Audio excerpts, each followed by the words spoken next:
Welcome back to the home build. Today I'm going to show you how to install an outlet on the outside of a house.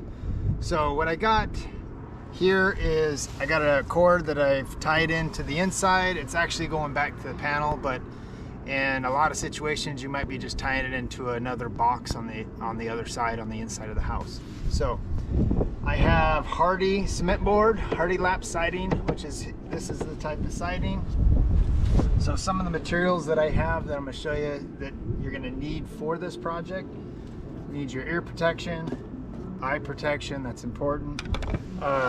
Know that Hardy as a cement board, it has silica dust in it, so good airflow outside or a vacuum or that sort of thing to protect yourself from breathing that in. So don't breathe it in, it's bad for you. The other thing you're going to need is an electrical box, something similar to this with the wings. They sell them at the local home improvement stores. Prime Spruce or Hardy makes a product like this as well. One for this to go in, it's a piece of trim, and then as well as flashing that goes over the top.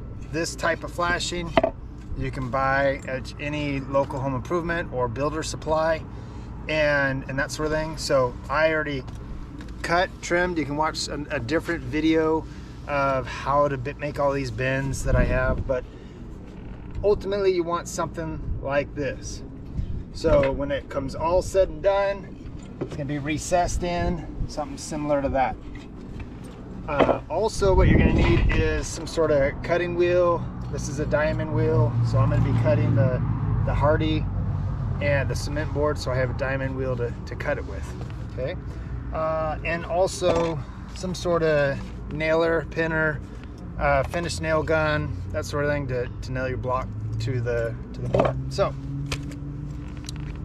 So the first thing to get started, you want to figure out your height that you want. So looking here, what I'm after is I need a space up here. So Hardy requires at the top of my flashing between here and this board right here, it can be anywhere, down or up.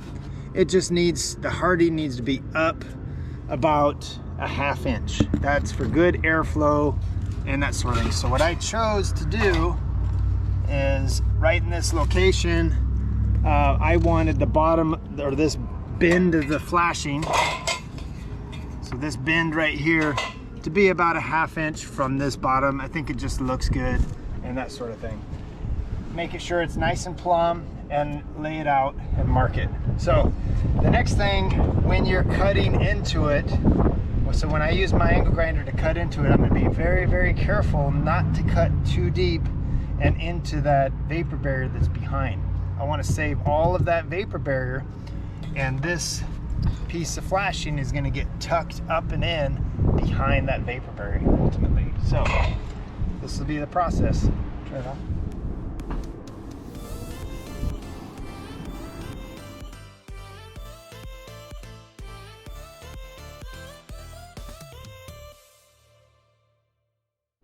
Alright, so I got my hole cut out in my Hardy, and behind it I still got my Tyvek drain wrap, and all intact, being as careful as I possibly can not to cut it.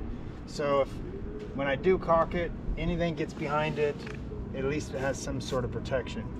Since this is an afterthought, after the fact, trying to get it flashed in correctly, this piece of flashing I'm going to end up actually tucking in just behind the Hardy.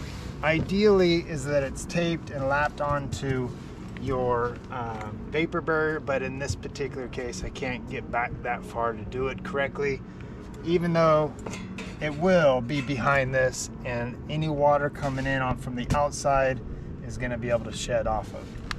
So now that I got it cut, I want to make sure that I prime the ends. So using a product something like this, Z-Prime, super fast drying, oil-based primer. That's what's recommended by Hardy. That's what came out with the builder with all the products. So after I got it all cut, I'm going to take this. And the reason for priming it is so that when I caulk it, it actually has a painted surface that is adhered to the Hardy, and it creates a better bond with the caulking. So, and it's fast drying. It's kind of a cold weather right now. The other thing that is any of these kind of burrs from when I'm trimming it, you want to get those off, and then prime that again. You just saw that.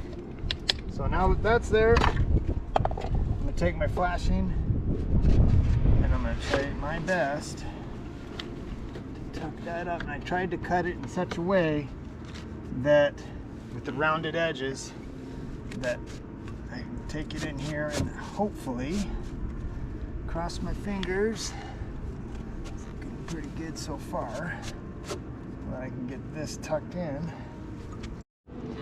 All right, now that I got that piece of metal flashing tucked in behind, Hardy requires, or in its installation instructions, they like to have an 1/8 inch gap all the way around for caulking. Up tight, it just doesn't have as good of a bond. So I had to make sure I had an 1/8 inch gap all around. Need that 1/2 inch space up here for drainage and for it to dry out, and that sort of thing. So just checking everything before I tack it in place. I'm gonna take my nailer, nail that on, and then also right up in here I'm going to tack that in place, and that helps hold that flashing in. Now the next thing, since this is locked in place, what I'm ready for is cutting out my OSB and my vapor barrier behind to allow for this to go in. So putting my ear protection back on, we'll do that.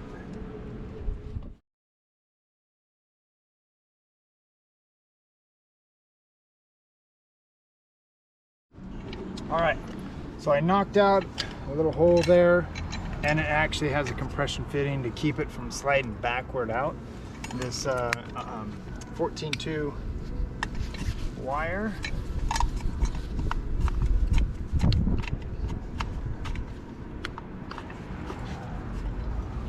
Sliding it up in. By the way, I had to trim this metal so that I had room, which in this case, it's 5/4 by 6, so 5/4 gives me about 1 inch and a 1/16, plus a 1/2 inch OSB gives me 1 inch and 9/16, and I needed at least that 1 inch 9/16. So by trimming this metal wings, it gave me 1 inch and 3/8. It should be enough to get in behind it and then suck it up tight as I tighten that screw. So let's shove that in.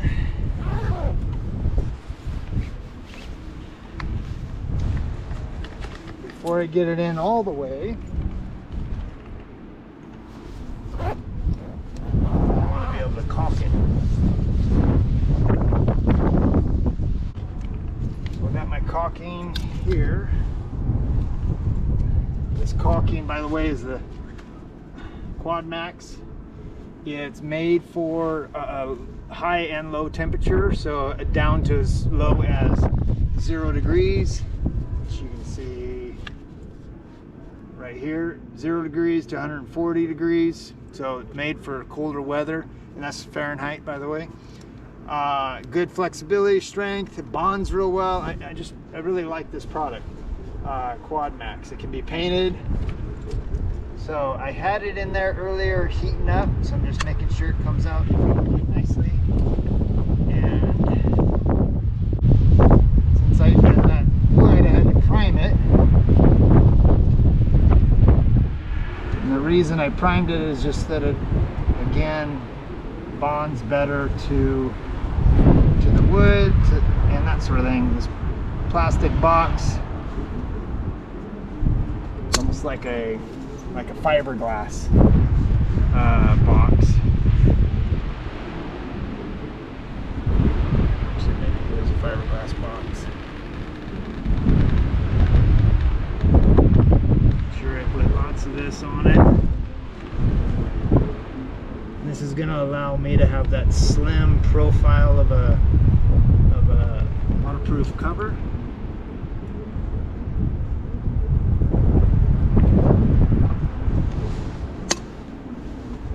So with that there,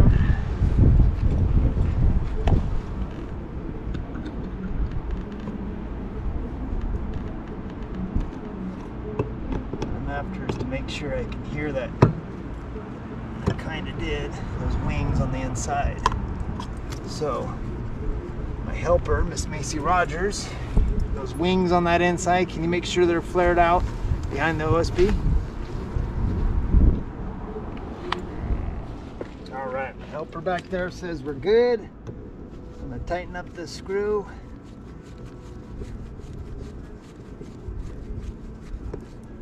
All right, something ain't right because it's not sucking up, so I gotta go check my helper, make sure it looks good on the inside. All right, this is what it looks like from the inside.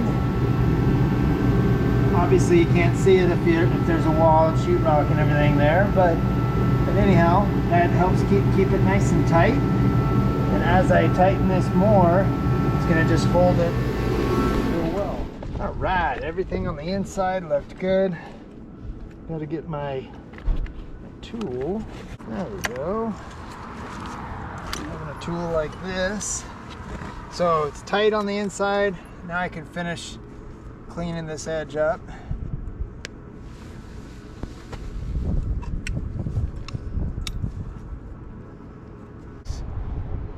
Would just go over top of that with an outlet, or GFCI, by the way. It's BGFCI.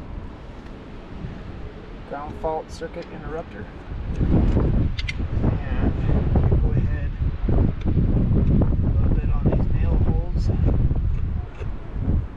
And this is all going to get painted, so all that caulking type stuff is just going to blend in and go away once it's painted. So that's weatherproofed. It's done right. Everything's shingles. I'm going to go ahead and I'm going to caulk all the way around this. And nice and tight, but big old glob here in this corner, nothing across the bottom. That way anything behind can exit and get out. So taking my bout out, I'm gonna head up in here, down.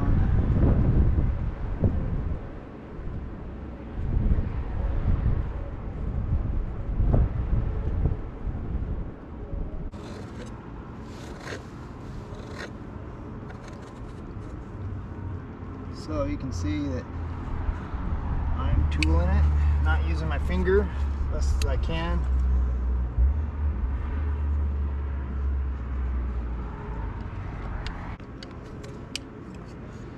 All right, that's it. Hopefully you enjoyed.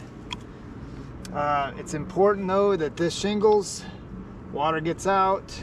The type of box that I'm gonna be putting on here is a real slim profile. I like those slim profiles instead of the big fat ones. It's aesthetically, in my opinion, better, but either one will work just as well. So now at this point it's ready to just get wired into a regular GFCI outlet, and that box can get put on and that sort of thing. But this is the process for after the fact. So on a remodel, let's say, of installing an exterior outlet. So hopefully you enjoyed, and that's it for this portion of the home build. And like always, be safe, and I'll see you next time on the home build.